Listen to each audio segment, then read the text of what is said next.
In modern baseball, there are 162 regular season games in a year.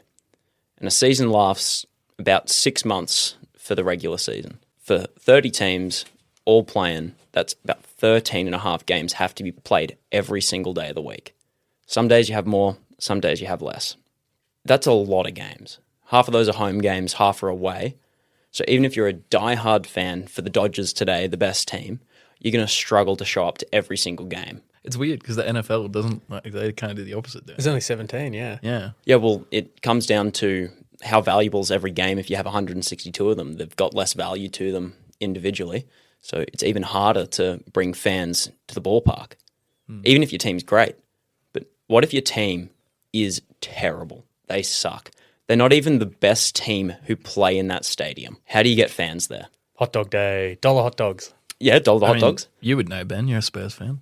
Oh, got him. Won a trophy this year, thank you. Best thing you can do is, instead of caring about the game, you care about the fan experience. So the hot dog dollar days are good.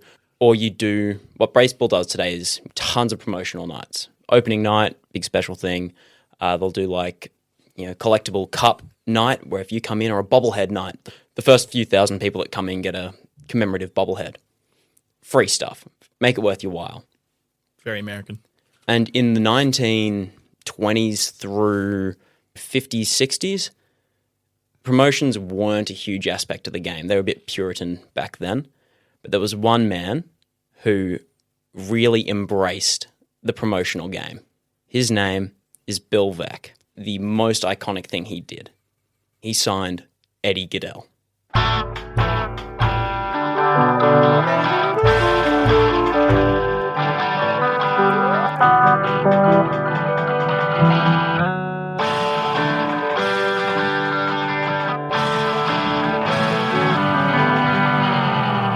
Hello and welcome to the Wild World of Sports, the podcast where three friends sit down, troll through the greatest and wildest stories in the history of sports to find and rank the best one of all time.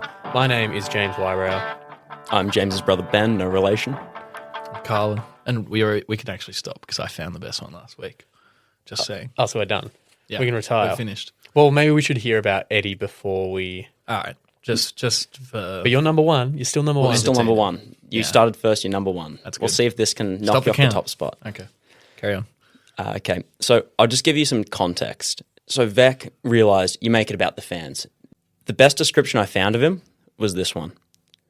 Veeck was a chain-smoking war veteran who had a wooden leg that doubled as his ashtray.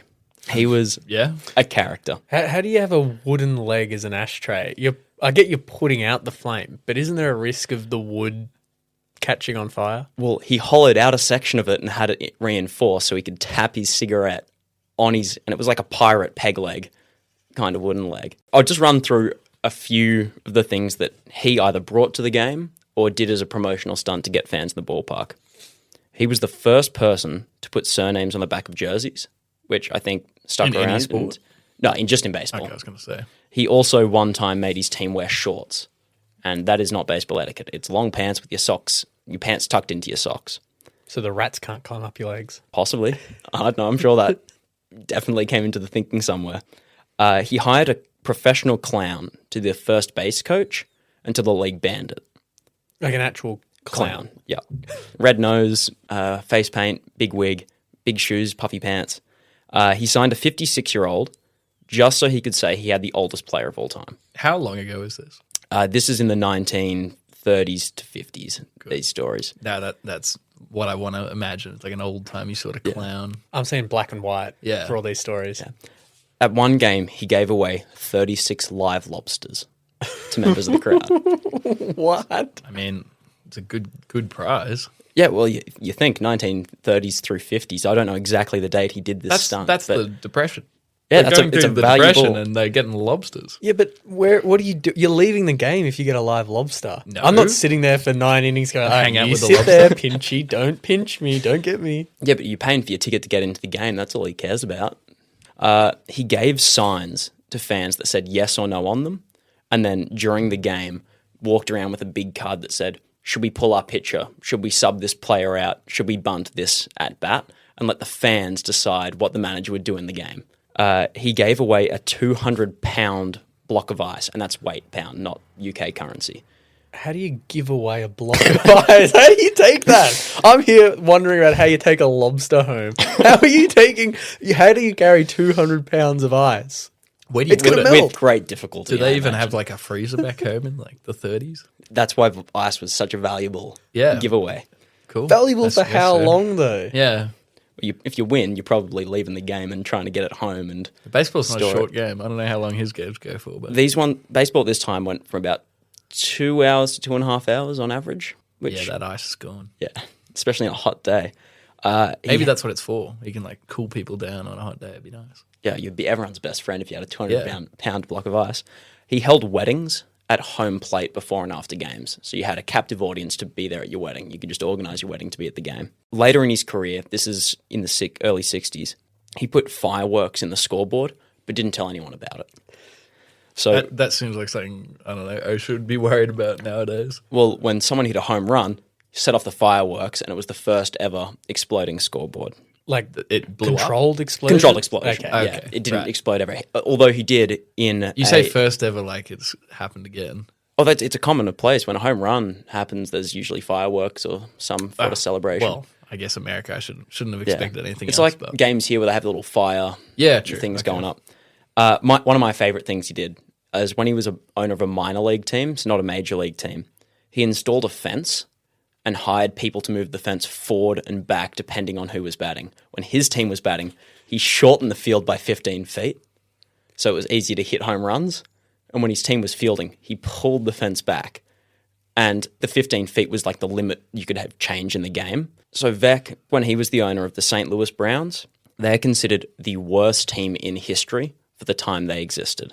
They existed from 1901 to 1953. They only made the playoffs one time, and they lost.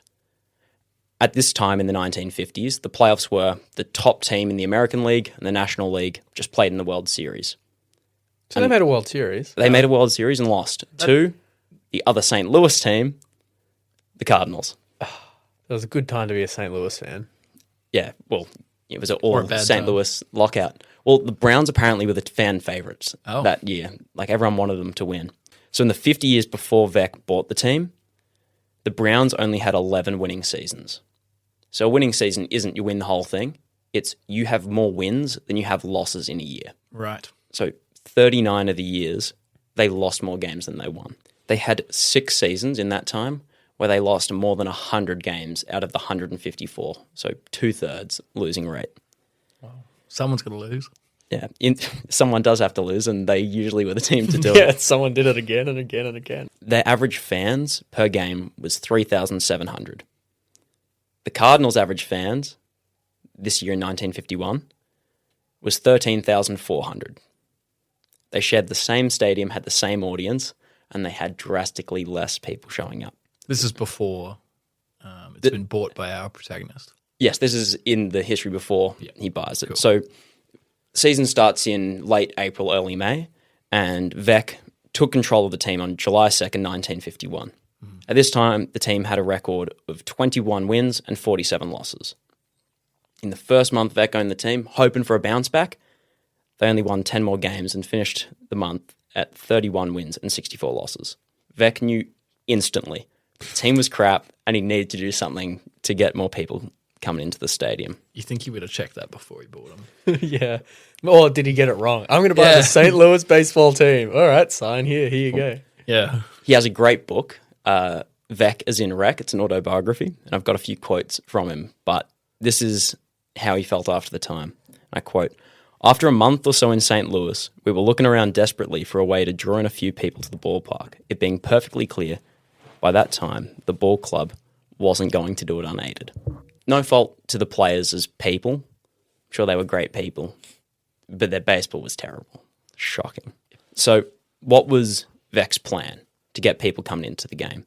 1951 was the 50th anniversary of the American League. So there was big pageantry and celebrations. All the players had commemorative pins on their lapels, and they were doing birthday celebrations across the whole year. So Vec thought, and I quote, "The best bet seemed to be to call upon the resources of our radio sponsors. Falstaff Brewery. For although Falstaff only broadcast our games locally, they had distributors and dealers all over the state. So they were their major sponsor. They sponsored all the radio, to get the teams out. And if you were a fan, you might just listen to on the radio instead of go and watch them lose in person. This would be a great segue if there was a beer sponsor. Yeah, if we had a beer sponsor.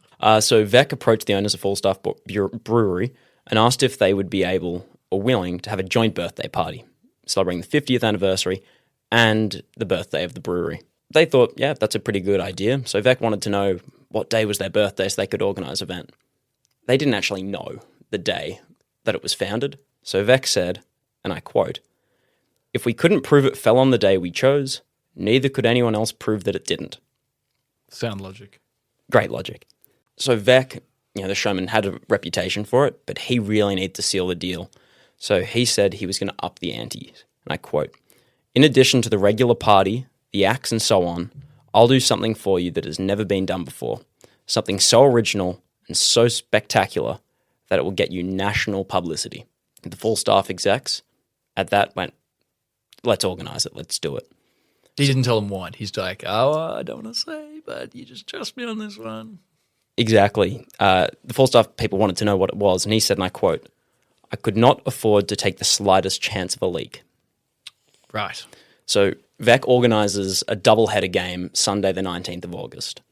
A doubleheader is when you play one game, have a little break, and then play again later in the day. Right. So they organise the event. It's really important that it's on a Sunday. I'll get to that, but it's crucial that it's on a Sunday. God's Day. God's Day. He got God to come to the baseball. No way. Almost. Oh, Jesus. That's a big claim, I know. That's but a big teaser. Jesus tosses the first pitch. He's back. Oh, he messed up. They're going to crucify him for that. Yeah. Oh, that's good. So it was a doubleheader against the Detroit Tigers. They're another team that this year that were terrible. They were stinky. So it was a good time to choose, partly because you have a better chance of winning when you're versing another crap team. Vec told them, "I don't want a chance for a leak." But in reality, he had nothing planned. He's a crafty It's fellow. all up here. All up there. He did, I have to say, have an idea that he'd been flirting with for years. And he hoped that with such a big stage, he would pull it off. So let's get to the day. 19th of August, 1951, a Sunday. The first game, the Browns stay true to form and lose 5-2. But 18,329 people came in to watch. This was the largest crowd in 4 years and almost 15,000 more people than they usually get to a game. So all these people have come on the promise of something big happening, and they've sat through an entire game and nothing's happened yet except their team losing, as usual. Well, the idea is in the gap in between the two games, that's when all the pageantry and the things take place. All right. So first there was a parade of old-fashioned cars that drove around the outfield. Then a big band led by the Browns pitcher Satchel Paige. And then there was like this circus of surprises. So Vec proudly notes in his autobiography, quote, "I had hand-balancing acts at first, a trampoline act on second, and a team of jugglers at third. Max Patkin, a rubber-boned clown, pulled a woman out of the grandstand and did a wild jitterbug dance with her on the pitcher's mound." End quote. Can you show us an example of the jitterbug dance right now? I can't, and I heard from someone that jitterbug may be a slur, but they couldn't verify it. But I also know it's a type of dance. Let's just roll it. I want to know as well. So obviously he's like tight-lipped about this. How has he advertised this to the fans? Like, because obviously they've come to the game not knowing exactly what's going to happen. So how has he presented this? It's just bring your kids out for the baseball, and you also get this circus show and see some old cars and get some things. Okay, so he has sort of advertised what's going to happen. Yeah, Okay. and it's a birthday event. So in addition to all the on-field entertainment, when people entered the ballpark, they were given a promotional package, a can of Falstaff beer, a slice of birthday cake, a box of ice cream, and they got these salt and pepper shakers that were shaped like miniature Falstaff bottles, which was a promotional item by the brewery themselves. Then the main event. When all that was done, a giant papier-mâché keg was wheeled out into the infield. An actor dressed like Sir John Falstaff, who was the namesake of the brewery, went out. Over the loudspeakers, announcer declared, "Ladies and gentlemen, as a special birthday present to manager Zach Taylor, the management is presenting him with a brand new brownie." What year did you say this was? 1951. I can assure you they weren't referring to an African-American fellow or lady. All right. My understanding, there's a few meanings here. A brownie was the name of the mascot for the Browns, and also a little fairy creature that cleans and does chores in exchange for milk. I wonder where that came from. Oh, I didn't even think about that. None other than our protagonist for this story, Eddie Gaedel, burst through the cake, kind of like the ones you see on TV where it's usually a scantily clad lady out as a birthday present in one of those cakes. Waylon Smithers, like, "Happy birthday, Mr. Smithers." Spot on. So Eddie Gaedel jumps out, and Eddie is a little person. He stands at 3 foot 7 inches, or roughly 110 centimeters tall. He's adorned with a St. Louis Browns uniform, with pointed shoes and a pointed hat. And he jumps out of the cake, and the crowd politely claps, and there's a few laughs. Pointed hats, brownies. What's going on, Ben? What's the story about? Can the crowd see him from? So he jumped out towards like home plate. So then the crowd all kind of fill in around the base paths. You're not really sitting in the outfield. And if you were there, then you just missed out on seeing Eddie jump out of the cake. So there was polite clapping and a bit of laughter. It didn't shock that much. So the full staff executives in their box with Vec were silent. It was awkward. One of the executives, Bud Griesedek, he was one of the owners, said, "This is what your big thing is? A little midget jumps out of the cake and he's wearing a baseball uniform and he's a bat boy or something? You put funny shoes on a midget and he's a real-life brownie and you think that's going to get us some national coverage?" I appreciate the voice. It'll get you some national coverage if you did it today, I can tell you that. 100%. Full Staff's advertising manager, Carl Vollmer, was even more disappointed. He said, and I quote, "This is lousy, Bill. Even the cake gimmick. You've used that before in Milwaukee and Cleveland. You haven't given us anything new at all." End quote. Vec pleaded with them just to sit tight and wait. He pointed out that the crowd seemed happy and they were having a good time, so it wasn't negative for the Full Staff brand. So the festivities all end and the second game begins. Unfortunately, a few thousand of the fans apparently left the game. When I was looking up the attendance numbers, it said for the second game was anywhere between 11 and 14,000. You can imagine. Who wants to stay for that long when your team's that crummy? Yeah. And you've come for the thing you were promised has happened. You're like, all right, well, that's me done. So I have to say, they missed out entirely. So the second game starts. The Tigers are batting, and they get knocked out at the top of the first. No runs scored, and the bottom of the first inning. And it's the Browns' turn to bat.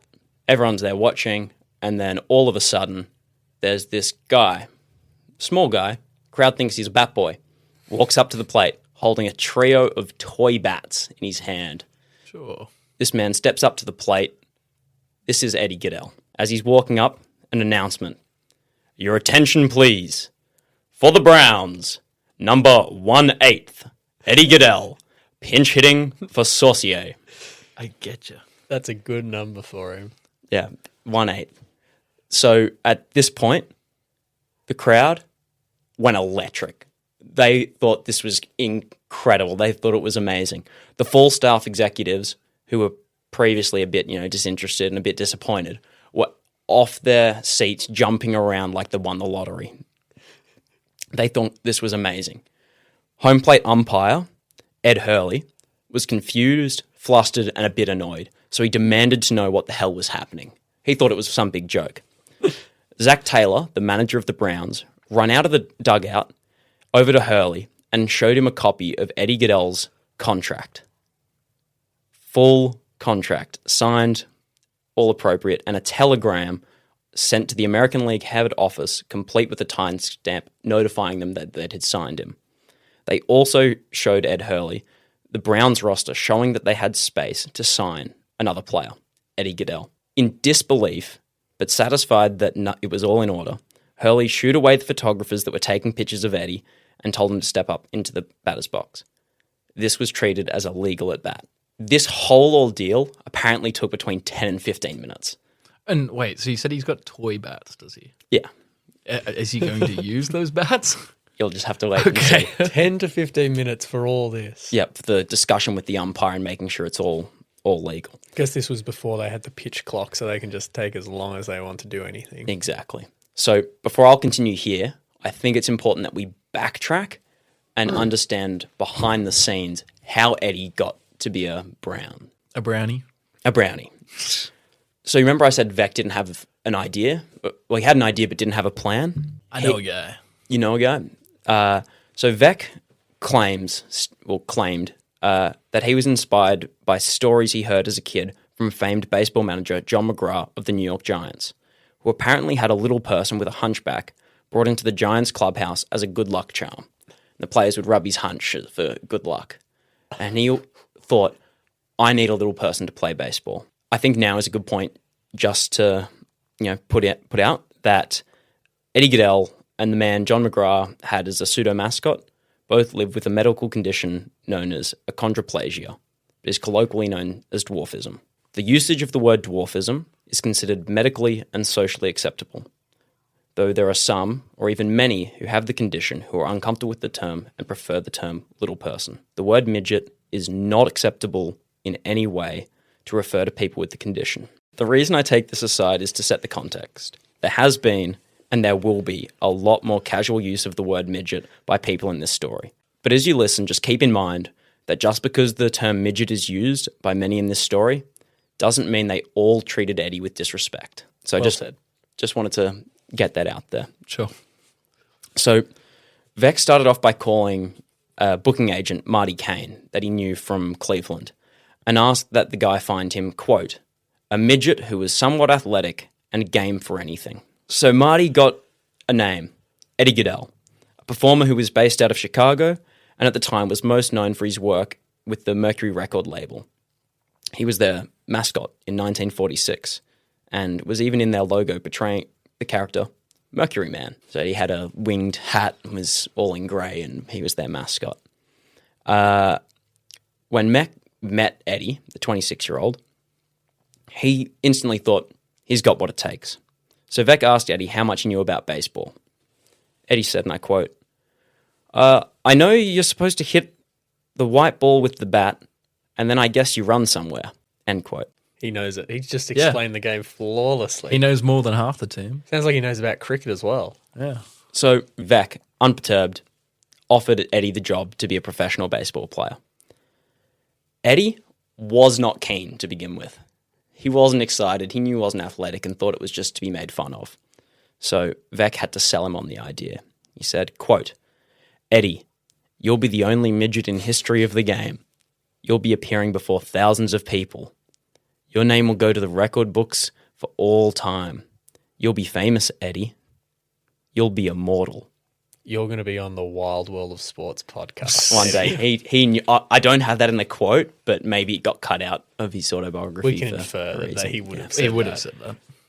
Eddie was obviously wooed by the idea of being immortal. As a little person, the only job he really had access to was to be a performer. So getting the notoriety and name would be good for his brand. So he agreed. There then was, how do we make this happen? How do we make it official? So Eddie agreed and had the contract. So baseball rules at the time stated that the batter's strike zone was from the armpits to the top of their knees when they take their natural batting stance.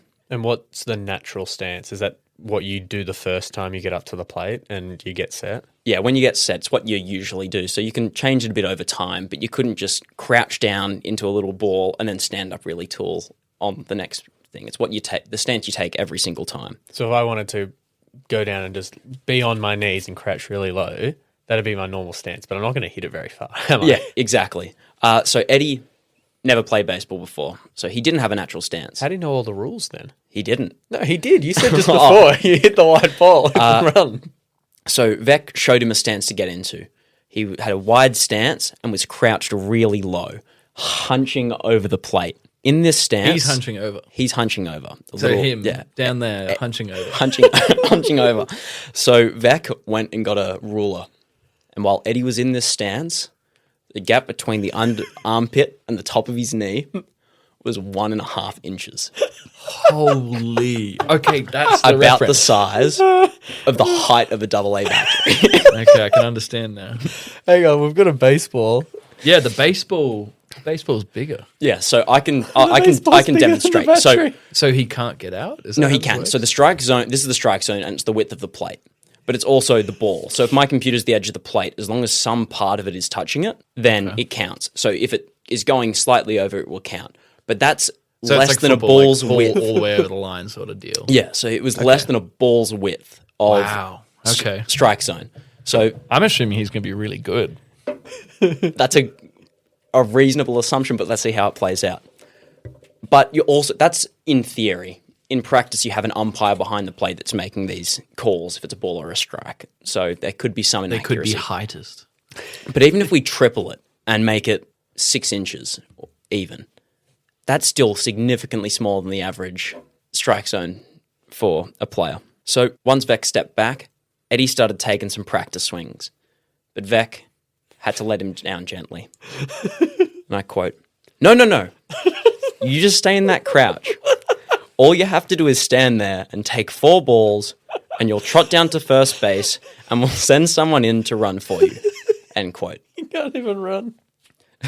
Is that allowed? Yeah, so if you take 4 balls, it's a walk. Yeah. So the plan was Eddie not to swing, and it's so hard to throw a strike that it'll get walked to first Yeah. base. But you can. There's a thing called hitting and pinch running. So a pinch hitter, you can bring someone on to hit for someone else, and you can bring in a runner to run for someone else. If you On any occasion. will want, so if you have someone pinch run for you, you can't play again. And I think, I'm not certain though, but for pinch hitting, once someone pinch hits for you, you can't bat again. Okay, that makes sense. Because I was going to say, it's like, I would have done it the other way around. I would have gotten Eddie to be the runner. So it'd be really funny. You pinch run him in, and then out of nowhere, like, send him in, and he goes for a run. But then the other guy can't They play, can't so- tag him. Where'd he go? Where's the guy we're going to But tag out? he's also pretty short, and people with dwarfism typically don't have the best athletic ability. They don't have the Give him a chops. chance. Well, he got his chance. Yeah. So Eddie's face fell, and he protested to Vec, going, "Oh, can I just swing once, maybe twice? Can I just give it a good crack?" So Vec had to crush him just a little bit more. He says, Literally off his quote, "I was a marksman in the Marine Corps." Okay. I'll start that again. "I was a marksman in the Marine Corps during the war, Eddie. I'm going to be up in that press box with a high-powered rifle. If you even look like you're going to swing at a pitch, so help me God, I will shoot you dead, right between the eyes." Holy. Oh, poor Eddie. Poor Eddie. This is, like, the poor guy he took some convincing to do this, and now he's getting this kind of treatment. That better be a good contract. Unfortunately, this treatment, although it sounds horrible, probably isn't out of the realm of possibility that how he was treated quite regularly. Okay, yeah, I wouldn't Yeah. be surprised. So- It's the 30s. Vec was actually in the Oh, Marines. 50s. And Yes, Vec lost his leg in World War II. That's why he had the peg leg. I don't know if he was in the Marines, but this is just the quote that has been attributed to him. And Eddie has confirmed after the game when he was asked why didn't he swing, he said, "Because I thought Vec was going to shoot me." poor Eddie. Understandable. So Eddie was all on board and pumped for it. And there was still just some logistics to work out. He needed a uniform, but that was an easy fix. They just stole some kid's bat boy uniform and then got someone to sew on 1/8 and Gaedel on the back. The more difficult thing to organise was a contract. Since this was a one-off performance, the American Guild of Variety Artists Union stipulated the price was $100 US, which is about 2,000 Australian dollars today. But this had to be a baseball contract with an annualised salary and guaranteed pay after termination. I'm not sure how it worked, as in if it was like a weekly pay or pay by game, or if they just went, your whole salary is $100, or it was $100 per game. I don't know how it works out. But if it was a weekly wage with an annual salary of $100, he was getting $1.93. A day. In today's money? No, in the money at the time, per week, which isn't a lot. So 20 times that, so $40 to He play agreed to in it. today's money. And Vec added a clause into the contract that wiped the guaranteed payoff determination. Well, at least he's getting passive income after the fact. Every week he's just getting $40. Well, I think in reality he just got paid the 100 and they just made these contracts so it was approved by the league's rules. So Vec wrote the contract and Eddie signed them and he was all set. After the contract was signed, Vec, without telling anyone, took out a $1 million life insurance claim on Eddie, Oh my God, he's going to shoot him. He's going to shoot him. which is about $20 million Australian in today's money. How do you get $1 million life insurance for Eddie when, so what's his annual contract that he earns? Oh, it's $100. Let's times that by 1,000 or no, more than 1,000. I imagine Whatever you it just is. go, I've got an Insert athlete. Me getting the math right. I'm the owner of a baseball team. I'd like to insure my athletes. I want number 1/8 to be insured for $1 million because he's my star player or something. And is an insurance company really going to check? I don't know. Not much to check. So he puts in his autobiography that the reason for the life insurance claim was, quote, to protect us in sudden case of death, sudden growth, or any other pernicious act of nature. Sudden growth. If you miraculously grew 2 feet, then it wouldn't be right and he'd lose out on his investment. He'd have like 10 batteries of strikes. Yeah, wouldn't be the same. What was the other one? Sorry. Sudden death, sudden growth, or pernicious acts of nature. What, like getting shot by your manager? Struck by lightning, I don't know. Shot by a firework that's come out of the back of the scoreboard? So Vec didn't tell anyone else in the organisation about the life insurance policy. And from Saturday, August 18th to the following day's game, Eddie was kept in hiding. He wasn't seen by the public and was just in the organisation's building. Apparently, any time Vec left the room, Eddie grabbed a bat and would practice his swing. He was just taking cuts. No. His poor little heart. One of the staff members say, quote, he's going to follow it up, Vec. If you saw him back there, you'd know he's going to swing. Vec told him, you don't need to worry. It's all good. He's not going to swing. But didn't explain to them why he wasn't going to swing. So He didn't have a rifle over his shoulders. Like, don't worry, he's not going to swing. So right before the game started and Vec did a last checkup on Eddie, Eddie asked him a question that, by his own admission, Vec said almost gave him a heart attack.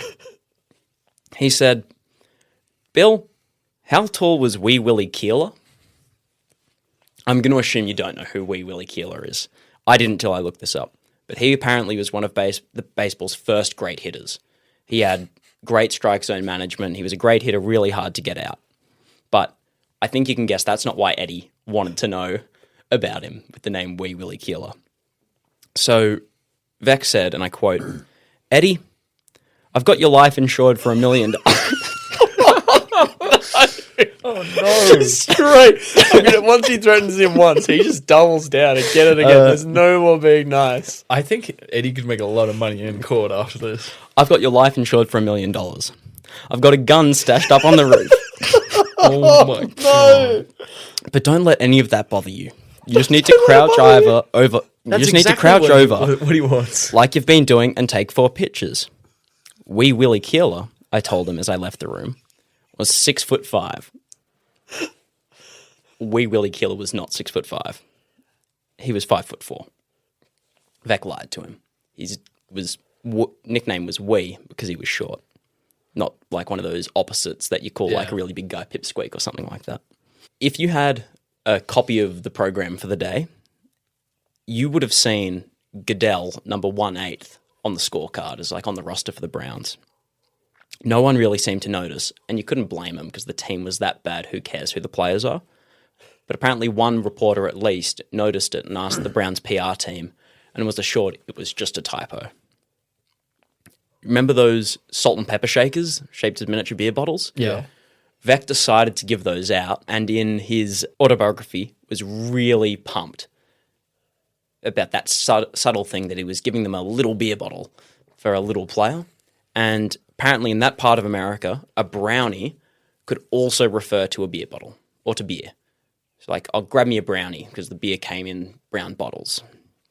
So to give out little ones was then a little hint that Eddie would be taking the field. Personally, that would have gone way over my head. The little salt and pepper shakers. Okay, so that's the backstory. Let's get back to it. 15 minutes of kerfuffles happened, and Eddie now gets to set up and dig into the batter's box. So he digs his feet in, gets set, and crouches all the way over, leaving the strike zone again, as tall as AA battery. So the Tigers pitcher, Bobby Kane, and catcher, Bob Swift, had to figure out what to do and how to play this. So Swift went up to the mound and had a pretty intense conversation with Bobby Kane on what to do. And apparently Swift told Kane, keep it low. Keep it low. Yeah, good advice. Go high. That's why they pay him the big bucks. When Swift returned back behind home plate, he tried to lie down on his stomach. Umpire Ed Hurley said, that's not allowed, you can't do it. So instead of taking the traditional crouching catcher stance, he sat on his knees and had his glove touching the ground.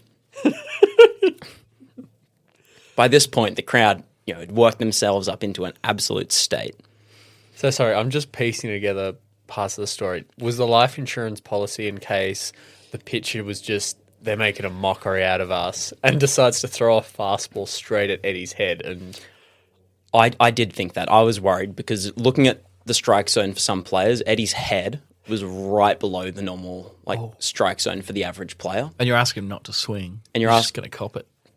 And, pitchers were ego creatures, I guess. They wanted to have the best records, get the strikeouts, be good. And if a player disrespected them, they had the ball and they could throw it at them as a sign of, I can get to you still. You'd get ejected from the game.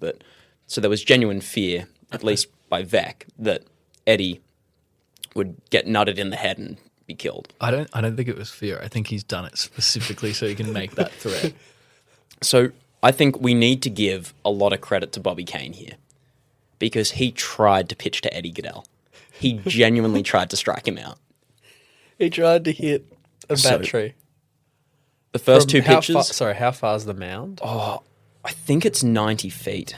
90 feet to hit a battery and have the battery not swing and hit it. Although it'd probably be good if he... Could he just... Gunpoint. If you're that good... 60 feet, 6 inches. All right, if you're that good, you could hit a battery from 60 feet. You could hit the bat from 60 feet that's up on his shoulder, and then that constitutes a hit. And then you'd run him out. Well, what I find interesting here is his bat wasn't legal. But there was so much other issues that they just forgot to think, okay, he's holding a kid's toy bat that's not even made out of wood. Yeah. And he's not planning on swinging. Well, they didn't know that at the time. Yeah, I know. Yeah. So it's obviously that's why he's got the toy bat, but they would assume he has to swing. So why it wouldn't come up? But I guess you couldn't find anything. Yeah, so the first pitch whizzes over Eddie's head. The crowd cheer. Second pitch, again, whizzes over Eddie's head. Would have been a strike for an average player.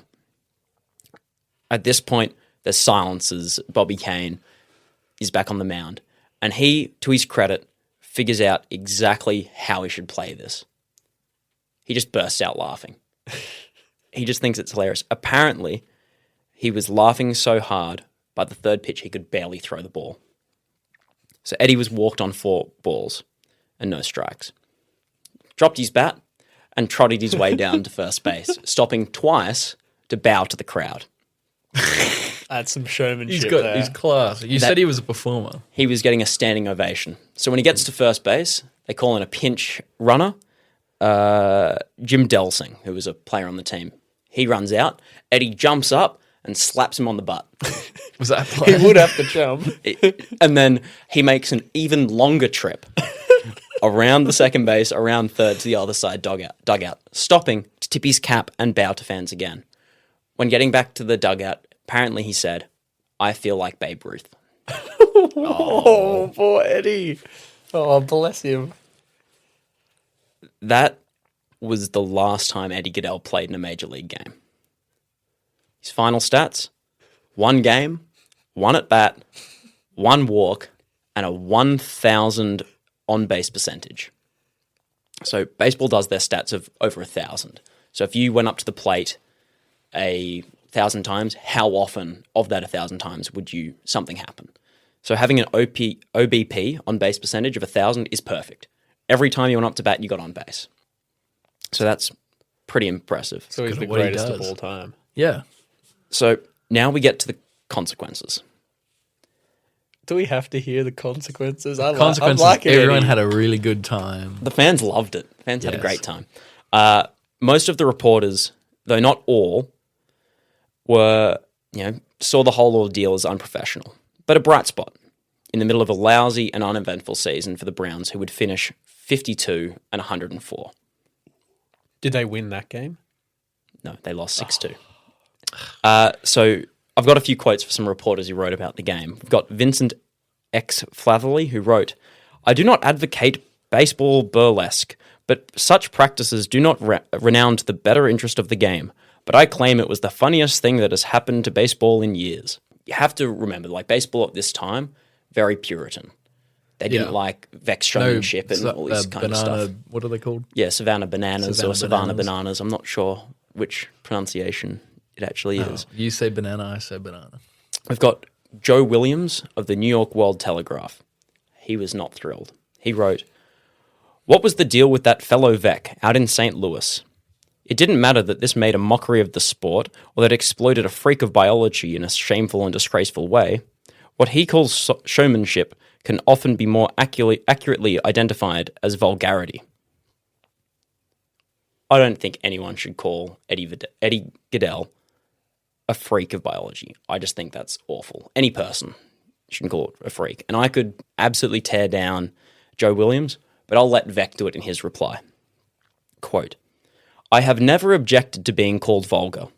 The word, as I never tire of pointing out, comes from the Latin vulgaris, which means common people. What that fellow Williams in New York doesn't seem to realize, or did he, was that he was the one who gratuitously and publicly called Eddie Gaedel a freak. Eddie is a professional midget. He's made his living by displaying himself in the only way we permit a midget to earn a living in our enlightened society. My use of him, vulgaris that I am, was the biggest thing that ever happened to him." End quote. Sounds like he's still shitting on it. Yeah, on him a little bit. Saying, "I'm the biggest thing," wink, that's happened to him. That was the pinnacle of Eddie's career. So, I said it was really important the game was on Sunday. I'll get to that now. So, the Browns filed Eddie Gaedel's contract late on Friday afternoon, just before they closed, because they only worked Monday through Friday. And at the time, the ruling was, as long as the contract was submitted 24 hours before the game, the contract was valid. So the hope was no one's going to work on Saturday and Sunday. So by the time they see the contract, it'll be Monday. The game will have been played and unable to void it. And it's a bit like, well, they lost anyway. Who cares? It wasn't like that at all. But coincidentally, in that 15 minutes when Ed Hurley was trying to figure out what was going on, Will Harridge, the American League president, was in the office on Sunday. And he saw the telegram with the contract, and he was pissed. In fact, he, during that time, tried to contact the Browns via call, telegram, or whatever it is to communicate, going, "Let me speak to the owners right now." And Vec apparently said they'd all fallen off the face of the earth. They weren't there. So then he tried to contact them by teletype, and Vec just turned the machine off. So on August 20, the Monday, Eddie was banned. And all little people since have been banned. The ruling was that the league got to decide a contract before a player could play. So you could put a contract in, but then they decide before the player could play, which you'd think would have been the standard, but it wasn't. And to this day, no little people have been allowed to compete. Well, I mean, when you bat 1,000, I can see why people would have a problem with it. Yeah, so Vec was not happy. He released this statement, quote, "I'm puzzled, baffled, and aggrieved by Mr. Harridge's ruling," he announced. "Why? We're paying a lot of guys on the Browns roster good money to get on base, even though they don't do it very often. And nobody sympathizes with us. But when this little guy goes up to the plate and he draws a walk on his first and only time at bat, they call it conduct detrimental to baseball. I think that further clarification is called for. Should the height of a player be 3 foot 6 inches, 4 foot 6 inches, 6 foot 6 inches, or 9 feet 6 inches? Now that midgets have been so arbitrarily banned, were we to assume that giants would also be barred? It's a valid point though, because obviously no little people. Is it having that? I think part of the issue was he wasn't a baseball player. When it's ball players to be, if he happened to be that small, But then but was a say great there player. was a small person who was a really good player nowadays. So Vec says in his book, I made dark references to the stature of Phil Rizzuto, who was not much over 5 feet tall, and I implied very strongly that I was going to demand an official ruling on whether he was a short ball player or a tall midget. Phil Rizzuto was the star of the New York Yankees at the time, and he was the 1950s American League MVP. He was 5'2", 5'3". So the league just kind of reserved to have their own judgment on a player. Right. And if they thought it was just a promotional rubbish thing, or you're just trying to get a little person in to break the system, it would be banned. Right. Okay. And since little people weren't going to be picked in the minor teams or in college teams, then they could say, well, they're not actually a ball player. You can't just pick someone that doesn't play. Well, they should have been picked in the minor teams and the college teams if they're batting 1,000. They should, yeah, exactly. So a newspaper report after the game reads as follows. Chicago AP midget Eddie Gaedel has taken his ouster from the American League with mingled feelings. Quote, it was good to know I was worth $100 a game to the St. Louis Browns, and losing a chance at that kind of dough makes me feel down, said the 43-inch tall mite. But then again, I am happy.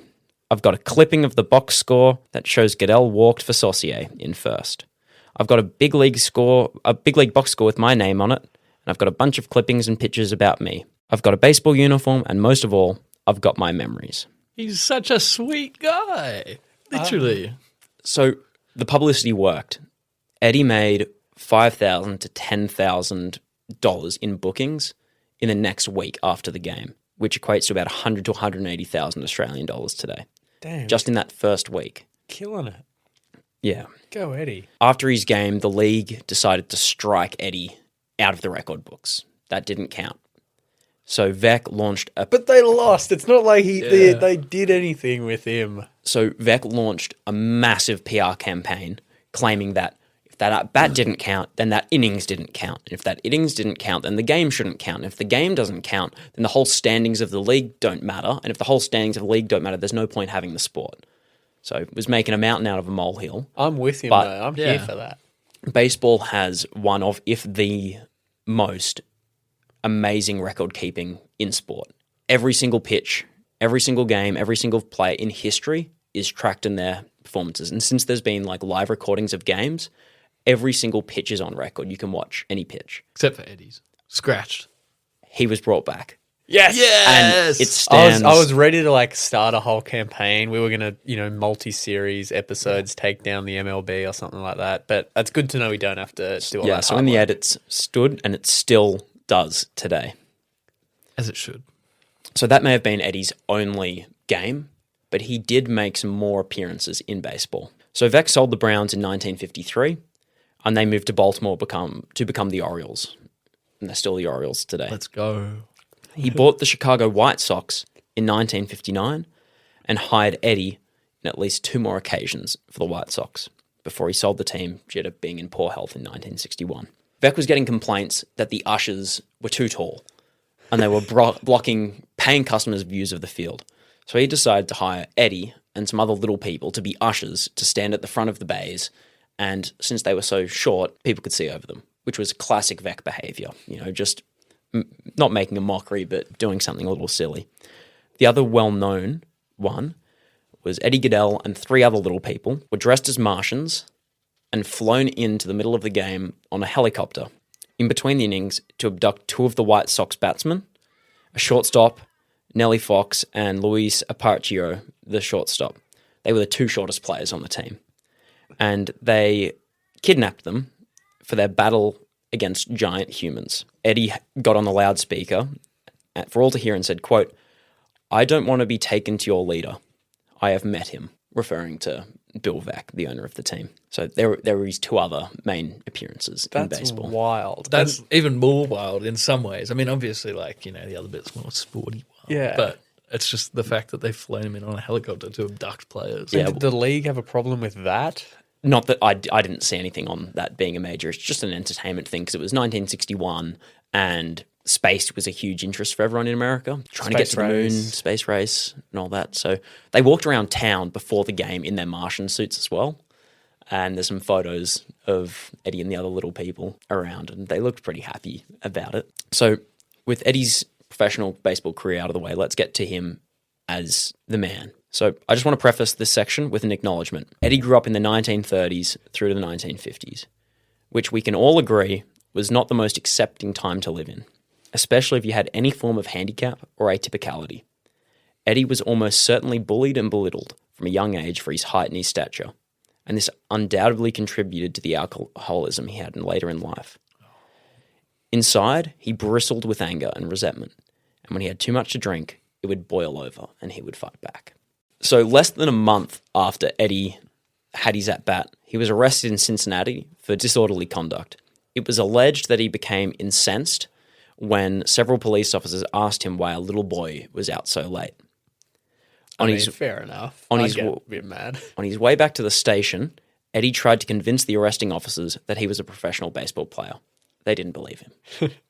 Again, fair enough. Look at the stats. Eddie's alcoholism, coupled with his enlarged heart and chronic high blood pressure, I can tell he's got an enlarged heart. He's a hero. gave him a constant, health issues and things he was dealing with. He also had another condition that one of his relatives said was called beer muscles. And it was a condition. His relatives said this. His relatives said he had a condition called beer muscles. Okay. Which makes it so whenever you drink, you want to fight everyone. I see. It's not the kind of beer muscles I was thinking of. Yeah. I have beer muscles, but not that kind. I wish that this story had a happier ending. I do. Because on the 6th of June, 1961, Eddie got drunk in a Chicago bowling alley. And the consensus is that he got combative with people at the bowling alley, either staff or other patrons, and he may have gotten into a fight with someone there. Whatever the cause, when he left at the end of the night and walked home, he was jumped. He had bruises all over the side of his body and injuries to his head, and he managed to get back to his mum's house. And he fell asleep, and he never woke up. The cause of his death, the coroner decided, was a heart attack caused by the beating he took. He was only 36 years old. No one was charged, and no suspects were named. His murder remains unsolved today. His funeral was a few weeks later, and only one baseball-related person came to his funeral. Can you guess who that was? Babe Ruth. No, it wasn't Babe Ruth. Wee William Cigars. What was his name? Wee Willie Keeler. Yeah, that's it. No, it wasn't. It was Bobby Kane, the pitcher who pitched to Eddie. Oh, that's lovely. That's nice. He found out about Eddie's death and drove over 300 miles with his wife, Judy, to attend the funeral. And for the rest of his life, Bob Kane knew that he was forever tied to Eddie Gaedel. Kane, in the years to come, did express that he wished in his career he got one strike on Eddie. But he made peace with it, and the pinnacle of his career and the thing Kane's remembered most for are the 4 pitches he threw to Eddie Gaedel.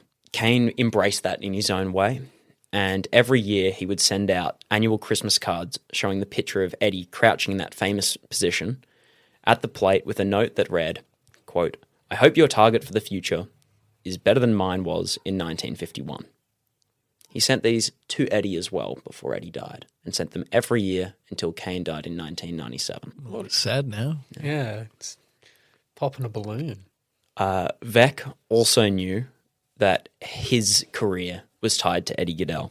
As he puts it in his autobiography, I've won pennants and finished dead last. I've set attendance records and been close to bankruptcy. I've operated 5 clubs, 3 in the majors and 2 in the minors. And in 3 of the towns, I've won pennants and broke attendance records. But no one has to tell me that if I returned to baseball tomorrow, won 10 straight pennants and left all the old attendance records mouldering in the dust, I would still be remembered, in the end, as the man who sent a midget up to bat. My ambitions were greater than that, and yet I cannot deny it's an accurate one."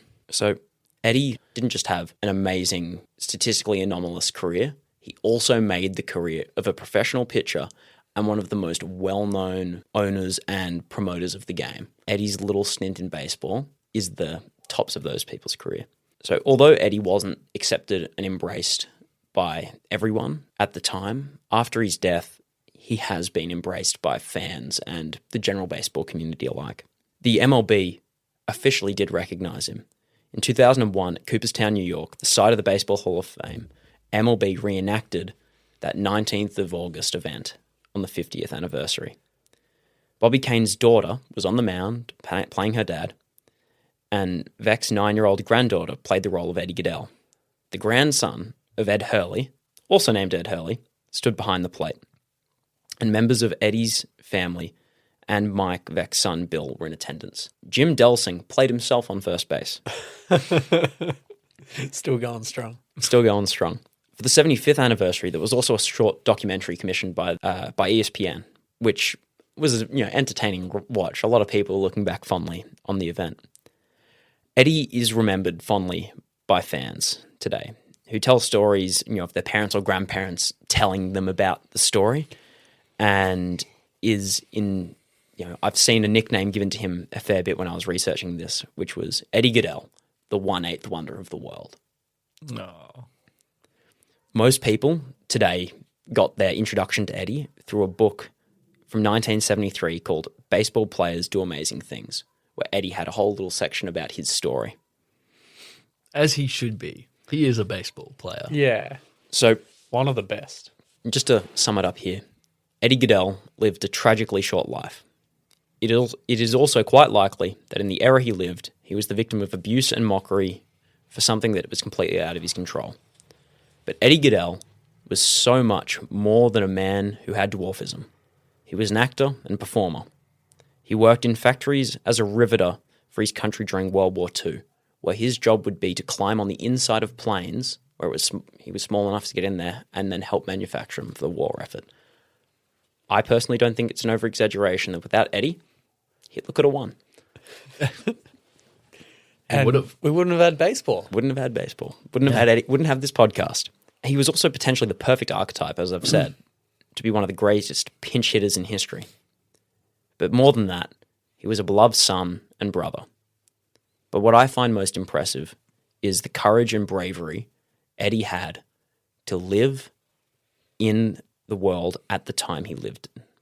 And for that, being enshrined in the Baseball Hall of Fame, for his moment in time, I think it makes him immortal. And I think there's only one award that would be better or greater than being in the Baseball Hall of Fame, and that would be at the top of the wild world of sports ranking or tier list or whatever we're doing of wildest story of all time. So when we come back from the break, let's see where Eddie Gaedel, the 1/8 wonder of the world, ranks.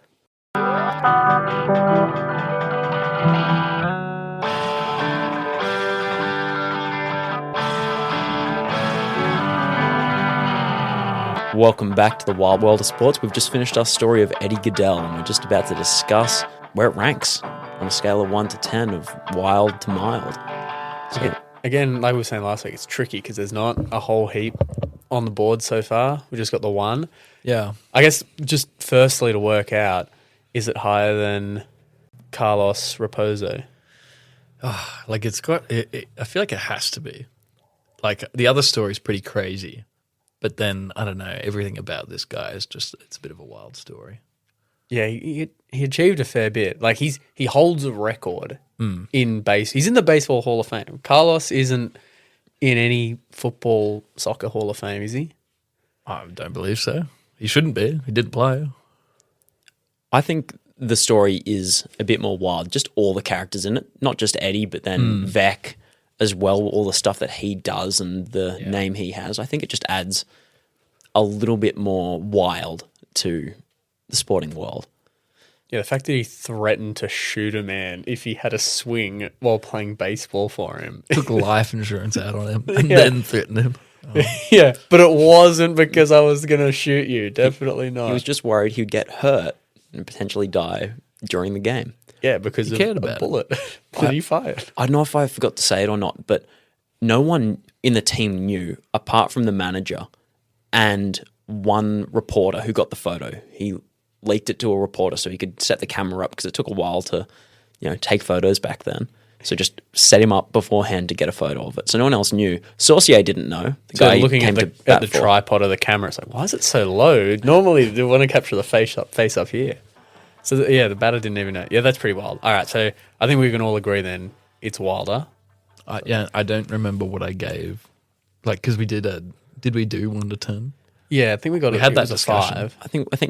I think we put it on 5. It's like a baseline 5 is a Yeah. good marker of if something's wild or less wild. Yeah, for the next episode we will have a whiteboard and some little magnet things so we can stick stuff on and have a real ranking. So I think for now, I mean, I'll put it, like, I don't know if we're doing decimals here, but I reckon 6 because, in his honour, he'll just be just a little bit over we the can other do one. well decimals in his honour. I think is fair. Oh, Why not? actually, that's a fair point. 6 And he and could an be the 8. only one with a decimal. 5.1. No. I think I'd say 7.5. Yeah. Got some wild stuff in there. He's got a pretty wild story, but I just feel like we're going to crack like a barrier at some stage where we get into some real things. This is why the 1 to 10 struggle with it. It's definitely better than the other one. So if we're ranking it like just on like a leaderboard, then hey, it's number 1. Yeah, Well, we can work that way. Yeah, we could, even put as in, this is a 7, 8, 9 out of 10 story, and other ones that are in that same 8 to 9 range or something like that. And then we could even do one going through and ranking them 1 through however many. What's mathematicians here? What's 1/8 as a decimal? An eighth. 12.5. I That'll think be it's 12.5. That's his ranking. Personally, I might be a little bit biased. I loved this story. I love doing all the research. I having a great time. I'd put it 3'7" above the 5, and I'd vote 8.7 as its ranking. In honour of Eddie. In honour of Eddie. For that, I think I have to agree. You've got a big heart. Like Eddie. Like Eddie. Okay, so he's up there. He's our new official highest, wildest story that we've had. So now forever we'll be able to, well, forever until the next one. He's still immortal. He'll keep living on until someone knocks him off the new throne he's got here. Yeah, we'll see what you got next week, James. Yeah. Yeah, I've got a good one. It might do it. Do you think it's going to do it? I won't say too much, but there's always a chance. It's always a chance. You got to feel hopeful, I suppose. You gotta feel hopeful. But yeah, so next week I'll be doing the story. Thank you for joining us this week. I'm James's brother Ben, and I was the host or one giving the story this episode. Oh, I meant to say something. Carlin's to here. say your name. Yeah, I didn't know. It didn't lead Plug in your very well. socials. Yeah, my socials are Wild World of Sports. Yeah, well, Other plug than that, don't our find me. socials. Well, hang on, before we get to our socials, we called you Kaiser Carlos. Yeah. Or Carlin Kaiser. So what's your name for this one? I'm going to have to give you a name and only you from every story. Ito is like a suffix meaning small, like mosquito or burrito. I don't know yeah. exactly how it works, but Ito means like small. So Carlito seems fitting. All I'm right, Carlito today.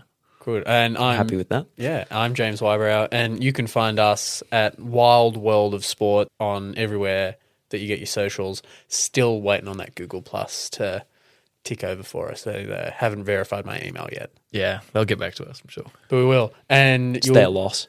Yeah, it is their loss. One day we'll bring it back. Yeah. Yes, thanks for joining us on the Wild World of Sport. We'll have another wild story for you next week. Peace. See ya. Bye.